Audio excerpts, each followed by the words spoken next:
Hello, Chris. All right, we've got you back after 3 months where you were basically trying to run away from Corona, but realized it's everywhere, and so you just came back to Berlin, right? That's Yes, basically it. sir. Yeah, good man. Okay. So yeah, we haven't spoken in a long time, and it's yeah, obviously that's a big shame because there's always so much to talk about. But you've been busy, and yeah, what have you been up to, basically, if it's okay to talk about? Uh, I've been working a bit. Um, I'm working for you a little bit. It was just taking up a lot of my time recently. Yesterday I was in Hamburg.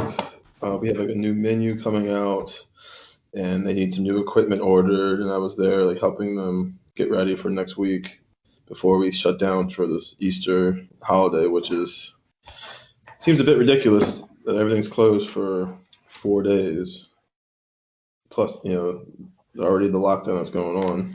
Mm, yeah. So you'd think maybe they'd start vaccinating people instead of worrying about policing people. Yeah, I get. I mean, when you put it in the context of policing people, that obviously makes it sound far more dramatic than it is. But I mean, maybe you're right and I'm wrong. Maybe I've become desensitized Well, to the where you live out situation. there, you don't really see, there's not much going on. So, but around in this area, there's just like police presence and they're breaking up crowds and they're writing fines. And See, now that's interesting, isn't it? Because we live in the same city, yeah. So, and the yeah, and the fact that there is a completely different atmosphere where we live. I mean, you're in Neukölln, yeah. I'm in no, Wilmersdorf. in Kreuzberg. Kreuzberg, okay. So yeah, Wilmersdorf, just to confirm exactly what you just said there, it's a very residential area. The biggest danger is avoiding prams.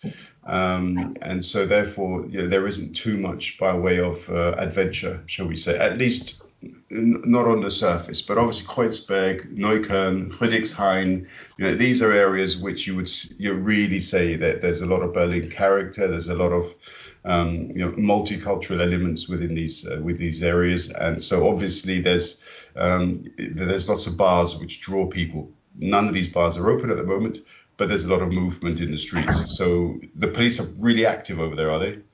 Yeah, pretty active. They're around every day.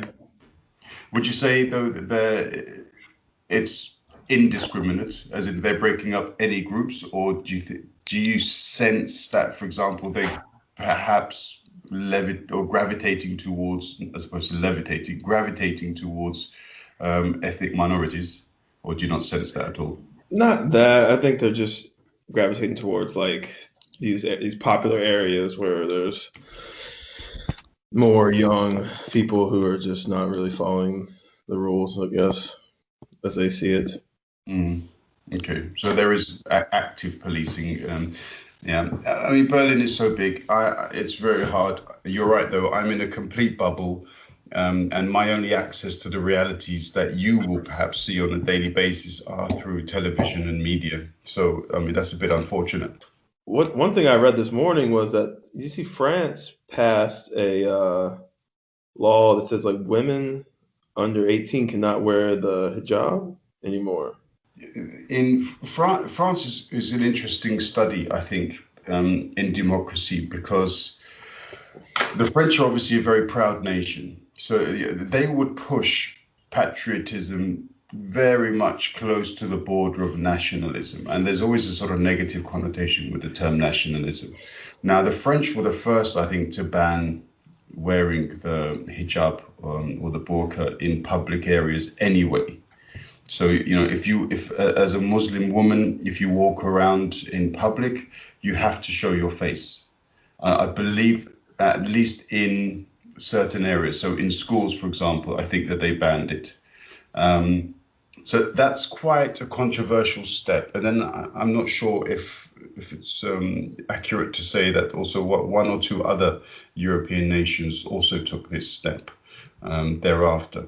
But what's really telling about France taking this step is that I think the largest Muslim community in Europe is in France. There are 5 million Muslims in France. So it's particularly significant for their social makeup if France takes that kind of a decision. Um, but this flies in the face of how, I believe at least, how people are supposedly allowed to follow their religion. So if it is a part of Muslim belief that that is the way that a person should dress, then it's anti-democratic, I believe, to stop them from doing so. However, people far more learned than I have said that this is not something which is laid down in Muslim scripture. However, this is simply some patriarchal tradition which has been passed down. And so therefore, it's not a particular facet of Islam that a woman has to completely cover her face. Yeah. So therefore, it's perhaps a difficult topic to discuss. I'm not educated enough along those lines to be able to give a complete answer. I would, however, hope, even though that hope is perhaps misguided on occasion, that the French have really done their homework and that this doesn't lead to additional problems, because they've had enough, I think. Yeah. I was reading, I was reading, our last discussion we were talking about sports and racism in sports and kind of somewhere around the U.S. and how minorities were discriminated against in sports in the U.S. for a long time, and the lack of leaders or minority leaders and sports organizations and head coaches for the major sports industries that are dominated by black athletes and minorities. But I was reading a lot this morning about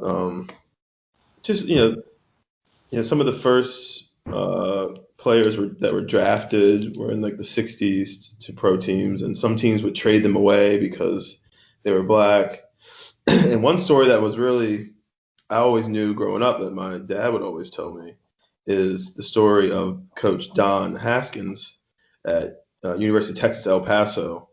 And they played, I think it was in I'll get this wrong, maybe 63, college basketball championship. They played it actually in Maryland at Cole Fieldhouse, which is University of Maryland's historic gymnasium that is now, it's no longer active gymnasium, but it's historic because this game happened there, and Maryland won a national championship while playing in this arena. And Don Haskins was the first coach to start an all-black team against an all-white team for the University of Kentucky, who was the number one team in the country, the most dominant team. Adolph Rupp is still known as one of the most dominant coaches of all time. He's not the most liked because of this racial history. But Don Haskins defeated Kentucky with an all-black team, and the year after, it totally changed the way that college coaches recruited African Americans in the United States in college sports. Okay, and knowing your name, is there any relation? No, not at all. No, it's just pure coincidence, is it? Yeah. Okay. I mean, look, just to give a bit of background then, so you mentioned that we had this conversation about the underrepresentation of black people, not in sport, but in management positions in sport. And we sort of came up with some pretty interesting, I wouldn't say statistics, because it's not researched, but sometimes it's also telling to just be able to reveal off the top of your head how many people you perceive to be within a management position in a particular sport. So, I believe, for example, in the Premier League, we no longer have any black managers. The last one, I believe, he managed at Brighton, and then they were relegated. I can't remember, Chris Powell, I think it was, but I can't remember his name. Before then, any other authoritarian figures was Uriah Rennie in the Premier League, who's the only black referee that they've had. Which is crazy, isn't it, if you think about it. But then obviously we started talking more about American sports because there is a far greater representation of people of African origin in American sports, particularly in basketball. And we mentioned that of how many teams are there in the NBA? I think around 32 or 30 teams. Yeah, 30 teams. There's like eight coaches, I think. Yeah. 8 coaches among 30 or 32 teams and one owner, which is Michael Jordan, of course. I mean, how long have African American athletes dominated basketball? It must be at least 20 years, if not No, I over. would say 40, 30 years. Okay, all right. So I was being extremely conservative.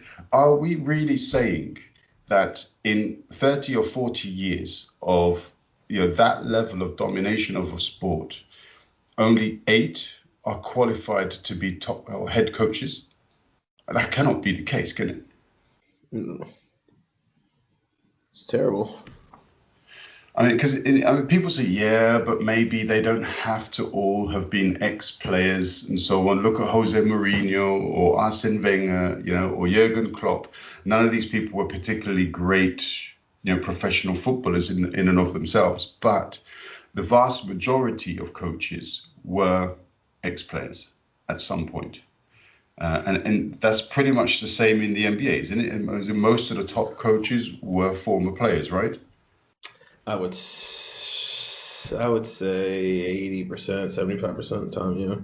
Okay, so a vast majority We then. have a couple guys who came around, but most of them, yeah. Even I think majority of the white coaches might not have played really. Well, Some Phil most, Jackson played. Phil Jackson was a player, for example. I mean, yeah. I don't. I Yeah, mean, I like mean, I don't know. Steve Kerr, uh, but like some of these other guys aren't at all. Like the guy for the coach for the Heat, I don't think he even played college basketball. Really. Yeah. I mean, so a lot of them played college and they coached assistant coaches in the NBA, but I mean, yeah, it's just. I mean, they used to say like, like Donald Sterling, what happened with him at the Clippers a couple years ago, maybe 10 No. years ago now. So Donald Sterling owned the Clippers forever, and big time business guy, and he was one of the first NBA owners. So he's super old, and he was dating this Latin chick who was super, young, and she took a picture with Magic Johnson, and they had put it on the internet, and he like got caught on a phone tap telling her like, you can hang out with them, you can sleep with them, but I don't want you associating with black people. It's not good for our brand, blah blah blah. And this got leaked, and some of the players and coaches like Doc Rivers were like they were trying to boycott, and they decided to keep playing through the playoffs. And then the NBA eventually, the governors of the NBA, they voted to sell the team from him and have him banned from the NBA because of this. But supposedly there was like other players who had played for him said that it was just like years of discrimination and all this stuff. And Now that you mention it, I do recall that there was this incident. But I mean, if I'm not mistaken, there have been other owners recently also to have made certain kinds of comments, if I'm not mistaken, and not only limited to basketball. It's perhaps also the case in the NHL. There have been a number of statements made which the league themselves just simply could not tolerate. So there is a problem, obviously, even in the sport.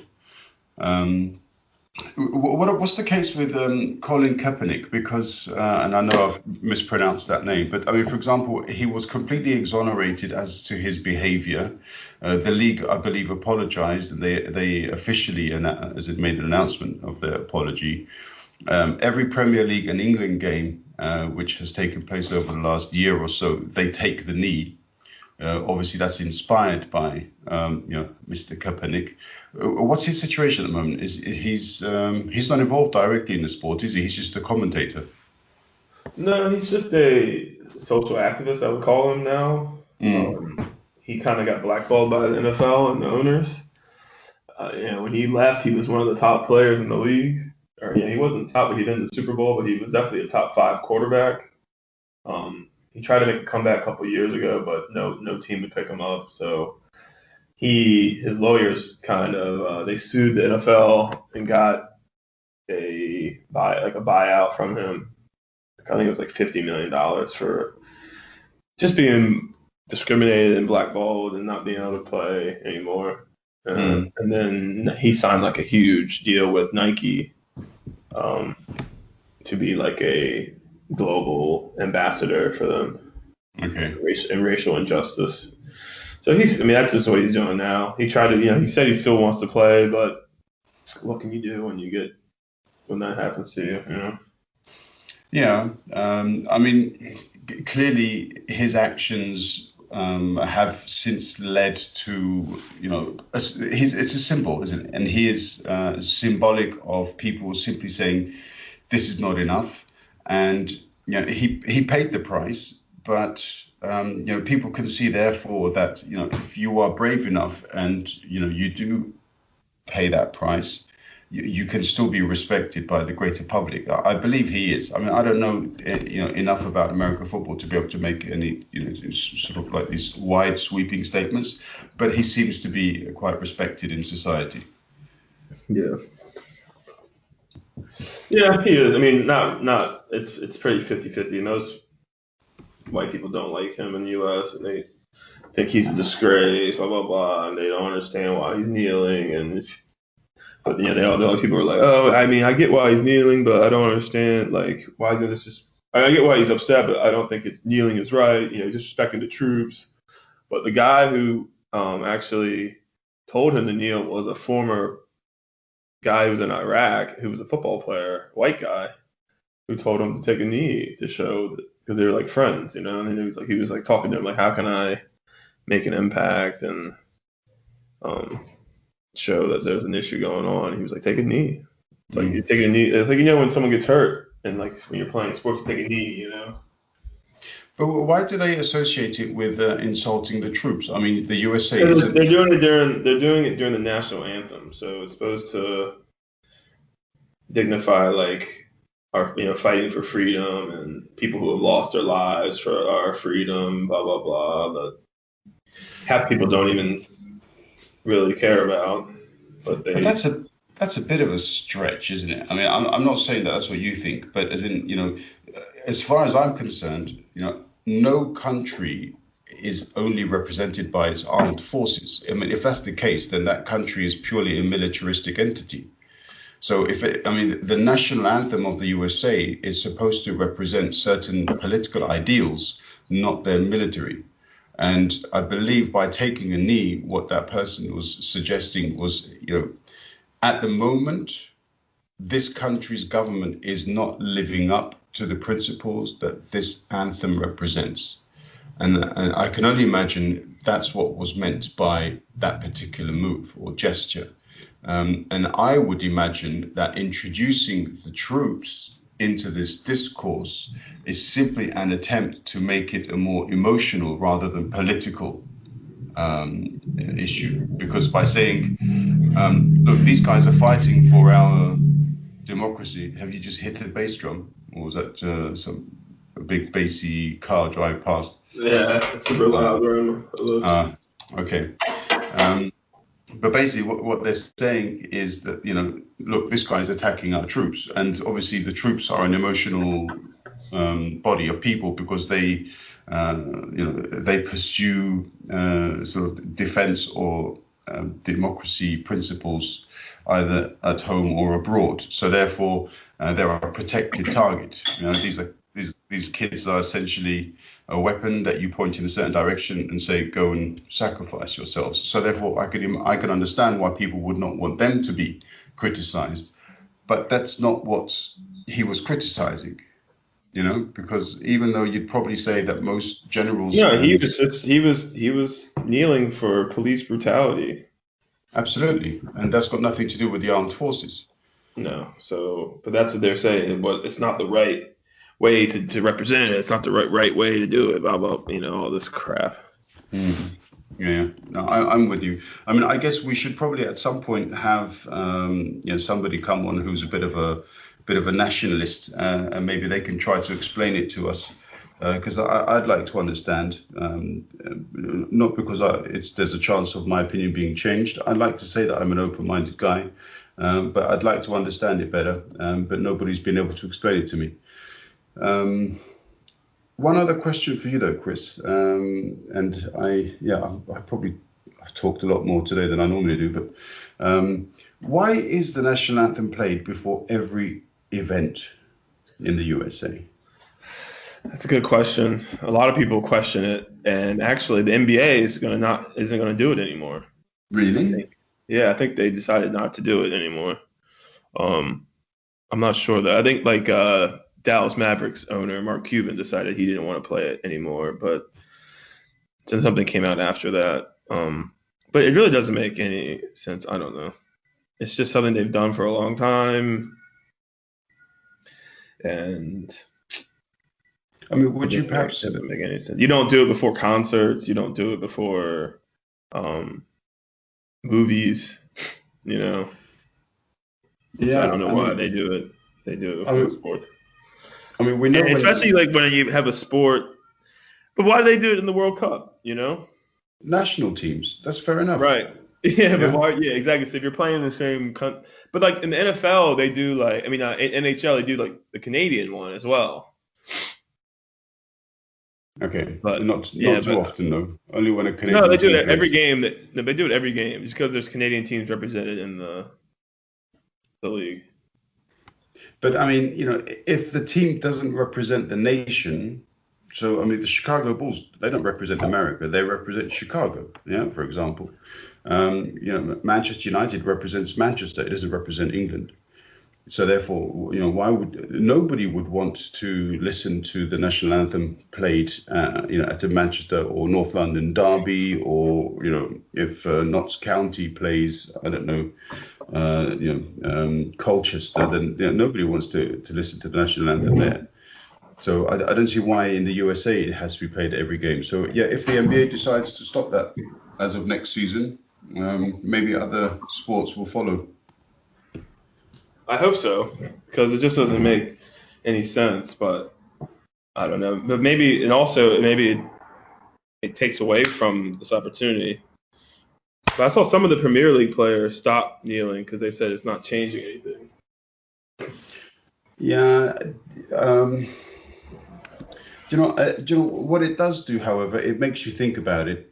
I mean, I always look forward to watching, a Premier League game, especially with the bigger teams. Of course, with the better players, it's more entertaining and so on. But so in the build up to the game, I'm looking forward to it. I'm thinking about the players involved, and then I see them kneel, and then it reminds me, actually, yeah, the game should be good, but there are more important things. So if they continue doing it, I think I will understand that. For as long as there is racial inequality in the UK, I think they should continue kneeling. And if some people say it's not making any difference, then then we should emphasize the action or add to it, but not remove it, if you know what I mean.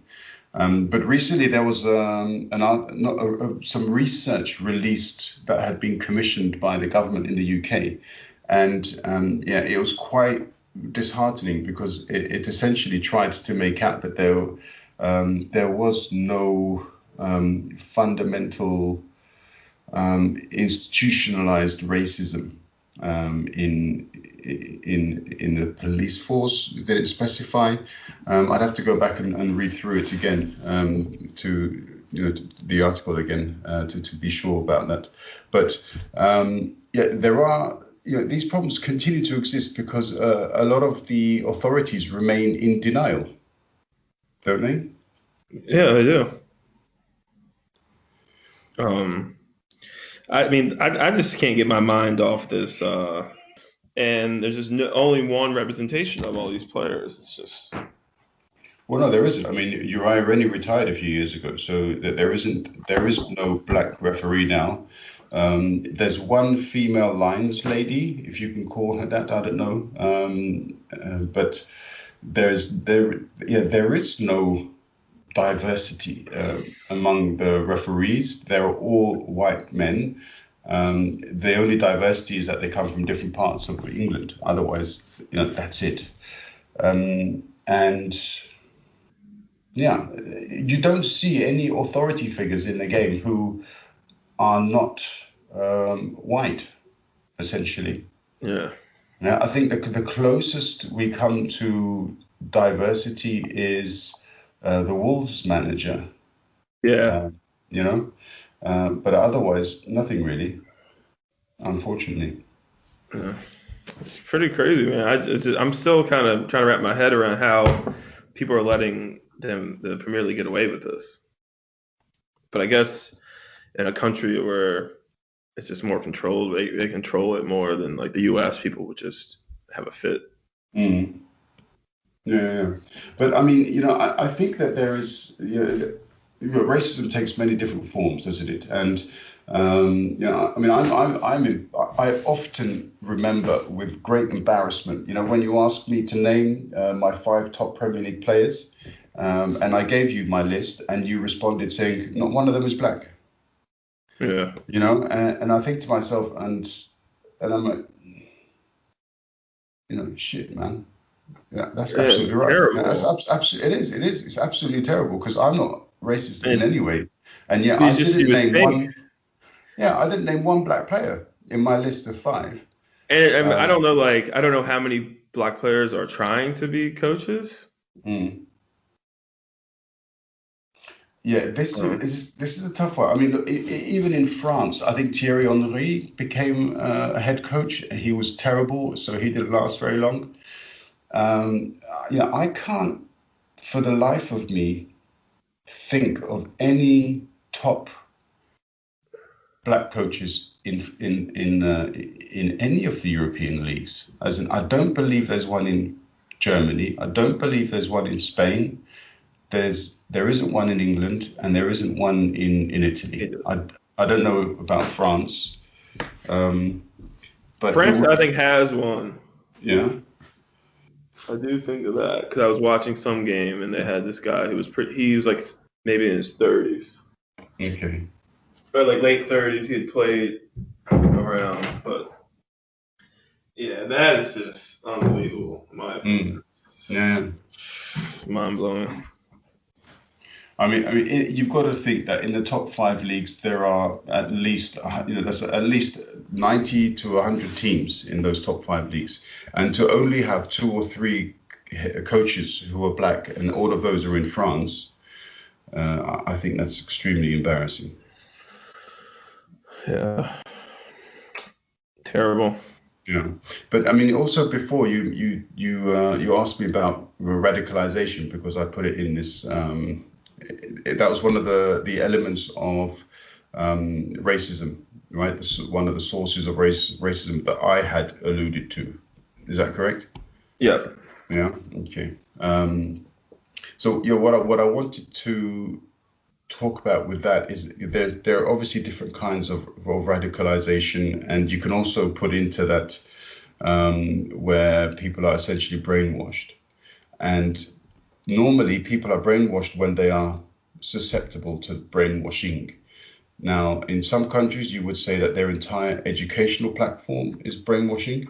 In other countries, you would say that people who are perhaps poor or badly educated or don't have a good job or who have learning difficulties, these people can become targets and therefore are more easily brainwashed and radicalized.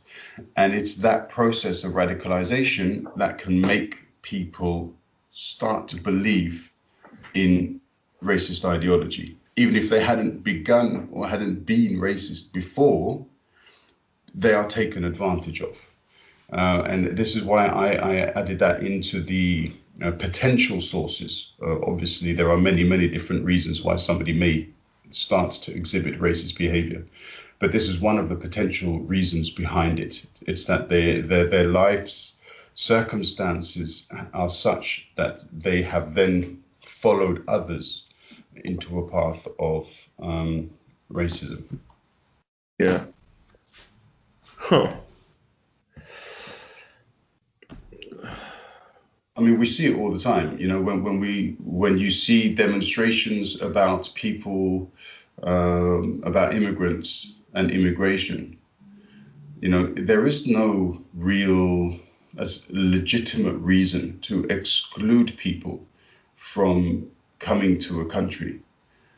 unless, of course, there is some kind of racially motivated issue in the background, because it's a policy which is run on a case by case basis. If somebody has committed a crime in the country of their origin, then they would be rejected. Otherwise, if somebody is coming to Germany, for example, from a country where they are perhaps persecuted, then they have to be given asylum. Right. And so when people go out into the streets and demonstrate, it's because they want to have a blanket ban on people coming into the country from another specific country. And so therefore you want to introduce a ban on either racial or cultural grounds. That is racism, True. you know? So this is what I was referring But to. I mean, I think some countries think like they're protecting their people from something, but But that's that's the thought, though, isn't it? Why would yeah. But why do you think that? But I don't know. That's just kind of it is racism, and it's also like stereotyping the whole culture that's coming there. They're saying like they're all gonna be terrorists, or they're all dangerous, or they all are lazy. This sort of thing. are these words familiar to you? Oh yeah, you hear these phrases all the time. Yeah, wasn't America's greatest ever wall builder also quoted repeatedly for this? Yeah. Donald Trump, yeah, that's what I mean. But I'm being a bit sarcastic with regards to the greatest wall builder. But as in, he said this about Mexicans, didn't he? That they were all rapists and murderers. Exactly. And that And they are lazy and they're stealing from us and we need to keep them out. You know. then he introduced the Muslim ban from countries where no identified terrorists had actually attacked any U.S. targets, and that Saudi Arabia, from where there had been identified targets, they were not a part of the Muslim ban. So therefore, obviously, questions have to be asked about that particular policy. But anyway, these kinds of things essentially, for me, are forms of radicalization. If a government like Trump's government comes out and says, we cannot accept people from Muslim countries to come to the USA, that's basically educating young Americans to think anybody who comes from a Muslim country is potentially a terrorist. That is racism. Yeah. That is radicalizing, rhetoric essentially. Yes. And he continued to do this throughout his term as president, and that's what culminated in the events of January the 6th, essentially. Donald J. Mm. And I mean, now he's given those people a voice to say what he wants, you know.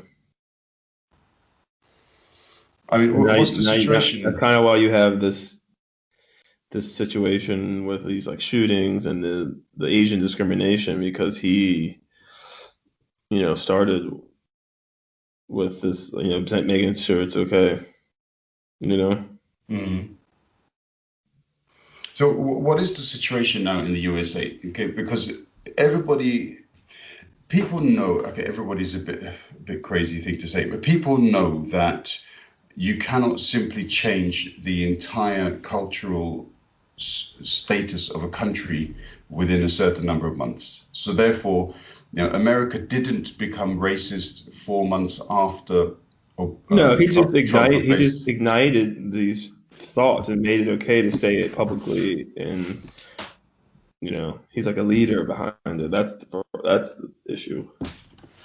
But also right now, we cannot say that the USA is no longer racist because we've got Biden as the president there. So what is the current situation in the USA? From what you know, from your conversations with your friends, have these racist groups gone back underground because Biden is out? Or are these people sort of, once on the surface, they're there to stay? No, they're there. They're out there. It's just I don't know. They're in groups and they just it's all about what the news shows. So the news is not showing too much at the moment. They're showing what they want, but they're still there, Mm. But they don't have their commander in chief to give them praise all the time anymore. And what about this like a QAnon group? They're just nuts. I was talking to this guy the other day about the whole Pizzagate situation where they said that like Hillary Clinton was hiding pedophile or children in the basement of this pizza place that actually I used to go next door to the pizza place to the dry cleaner, and my lawyer actually is right down the street as well. And the pizza place I think went out of business because people were so scared because the guy came in there with a gun trying to free the kids. That's crazy. I'd never heard of that. It's called Comet Pizza, I think. And they, my friend has a pizza company in DC, and a lot of these other companies got together to try to help them because their business got impacted tremendously because they on the internet on these blogs, QAnon blogs, they're saying that all these they're hiding children in the basement of this pizza restaurant. It was just made up, and it destroyed these people's business. Unbelievable. It's amazing the impact can have because also this garden center where was it in Pennsylvania? This garden center apparently they started making more money than they'd ever made before because of this crazy press conference that they held there. I don't know if I've got the city wrong, but it's amazing the impact that politics can have on these sort of small businesses. Yeah, it's where Trump had his he's supposed to have some kind of meeting, and they said like the Grand Hyatt, the Garden Hyatt or something, Hilton, but they picked like a landscaping place in New Jersey. That's it. Yeah. Was it New Jersey? Was it? Yeah, they totally picked the wrong place on Google Maps, and it was like pretty funny because they're in front of like a landscaping center. Was that basically just a mistake? Then they just picked out the wrong place? Yeah, whoever was in charge messed up. Because it's just crazy to see. And Giuliani was there, and behind him is this this garage. And it was like too late for them to change location, so they were like, okay, we have to do it here. I remember watching the commentary from the journalist. It says, yeah, we're here. We don't know why we're here, and the people at the garden center haven't got a clue what's going on. But yeah, that's okay. Entertainment is it's one of those things, but obviously there's a lot less controversy now with the Biden presidency, and so things are sort of quiet on the Western Front, I think we can say safely. But I mean, Trump is still he's still making waves, isn't he? So he's still, how come he's still allowed to come out and basically say they stole the election from me? How come he can't be gagged? I mean, surely somehow it got on Facebook and Facebook took it down. But I think eventually, he might just run out of energy with this. I hope.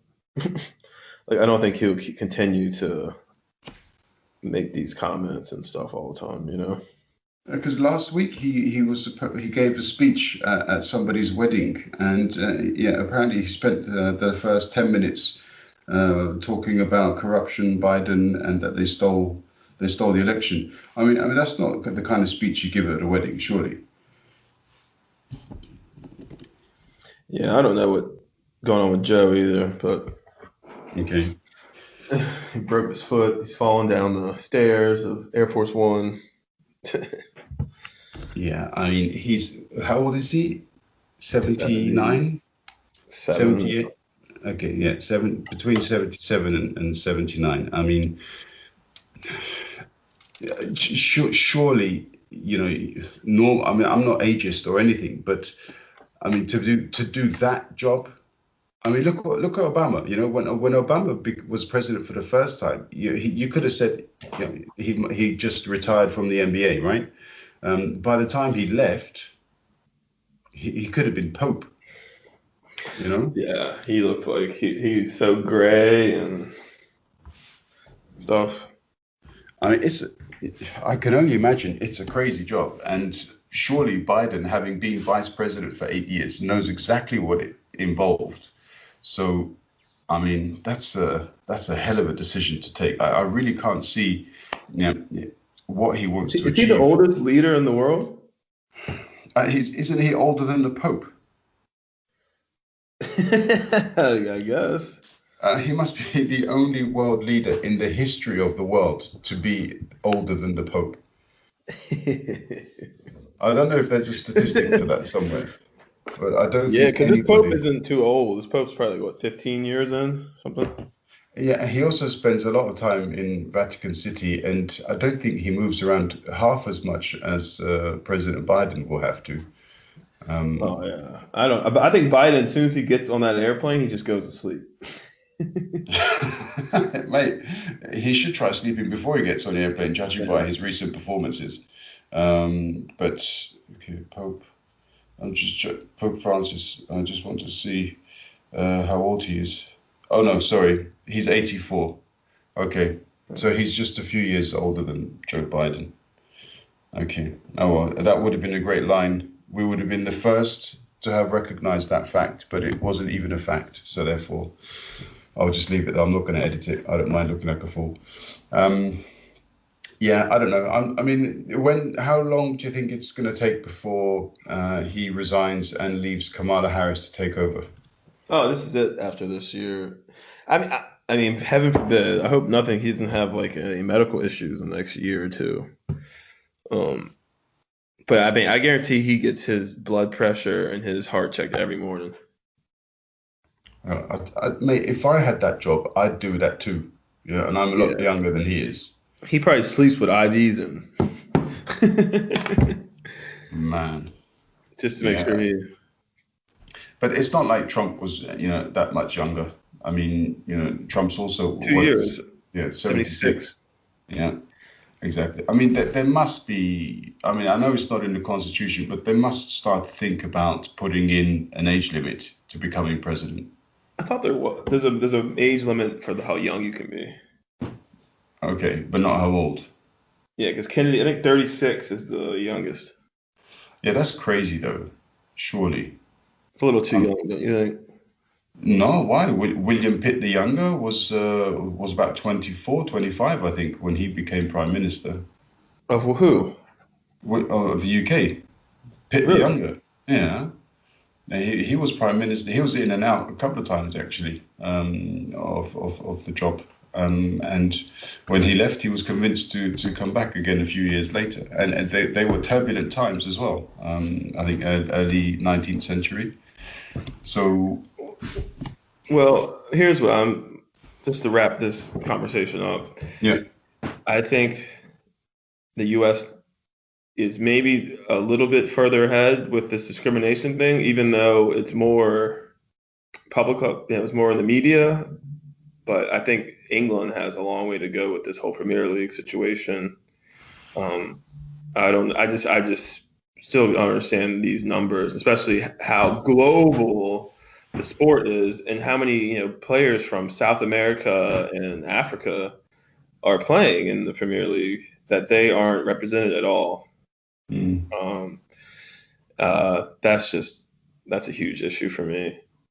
I So think it's telling. It's telling because it's representative of the society in which it exists, and so therefore, I think it very clearly tells us that racism is still institutional in the UK, that there is a need for reform, and I believe the Premier League itself wants to be a vehicle for that reform, or at least wants to motivate that kind of reform. who's the But president of the Premier League?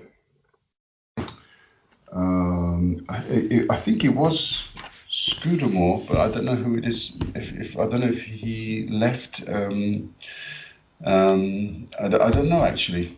I don't know. I tend not to follow these leaders of either the Premier League, the FA, or the football, the Professional Footballers Association, because I don't particularly like the way that the league is managed in England. But I mean, that's a completely different issue. But I mean, you're right to say that the UK has a lot to do with regards to racism. I don't know if it's further along or less than the USA. To be honest, these are kinds of, I don't think there's a winner in that particular race. As far as I'm concerned, you're either over it or you're not. And if you're over it, cool. How did you get there so that we can teach others? And if you're not, then how will we get there? I think these are the only two measures that we could introduce. But I think because in the UK, there isn't really this gun crime that you have in the USA, racism is a lot more low key. Yeah, that's true.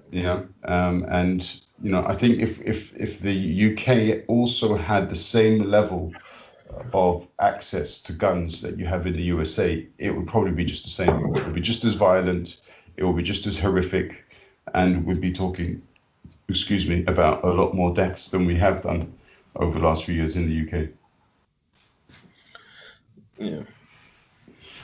And just while we're on that then, just quickly, then we can close it up. But what's your view on gun crime? Because what Kamala Harris said in a speech or in a question not long ago, she was asked, why doesn't Biden come up with a presidential decree to basically change gun crime or gun law? And she said, the executive order will do that, but it's not a permanent change. If you want to make it permanent, then you need legislation. And that's clearly where the USA is at right now, isn't it? Yeah.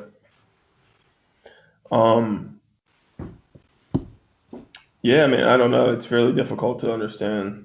I think the country was kind of built off the right to bear arms, Second Amendment, and a lot of people believe in it. I do believe if your state allows you and you have a registered gun, I believe in, as being American, I think it's okay. I do have issues with these AR-15s and these assault type rifles. They're not assault rifles, assault type rifles.